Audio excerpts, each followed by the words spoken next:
கோயம்புத்தூர் மாவட்டம் மேட்டுப்பாளையம் மற்றும் காரமடை பகுதிகளில் அறுவடைக்கு தயாராக இருந்த வாழை மரங்கள் பலத்த காற்றுடன் கூடிய மழை காரணமாக சாய்ந்ததால் நஷ்டம் ஏற்பட்டுள்ளதாக விவசாயிகள் வேதனை தெரிவித்துள்ளனர். முழுமையான விவரங்களோடு செய்தியாளர் கதிர்வேல் இணைந்திருக்கிறார்.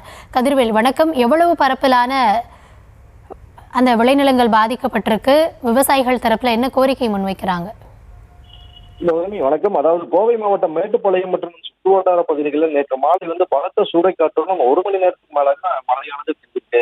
இந்த திடீர் கோட்டை மழை காரணமா தேரம்பாளையம், ருத்தாரிப்பாளையம், அதே போல காரமடை, பிள்ளாரி, ஜடையம்பாளையம் மற்றும் சுற்றுவட்டார கிராமங்கள்ல விவசாய தோட்டங்களில் பயிர் செய்யப்பட்டிருந்த சுமார் ஒரு 50,000க்கும் மேற்பட்ட வாழை மரங்கள் முறிஞ்சு சேதமாயிருக்கு.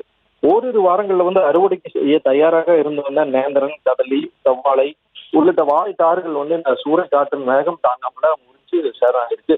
அது மட்டும் இல்லாம ஒவ்வொரு வாழைக்காரும் சுமார் 100 முதல் 150 ரூபாய் வரை செலவு செய்து பராமரிக்கப்பட்டு வந்த நிலையில ஒரே நாள்ல இந்த சூறைக்காற்றால அனைத்து வாழைகளுமே சேதமானது விவசாய தரப்புல ஒரு வேதனையை ஏற்படுத்தியிருக்கு. அது மட்டும் இல்லாம வேளாண் துறை அதிகாரிகள் உரிய இழப்பீடு வழங்கணும் அப்படின்னு சொல்லி விவசாயிகள் தரப்புல கோரிக்கையும் வச்சிருக்காங்க.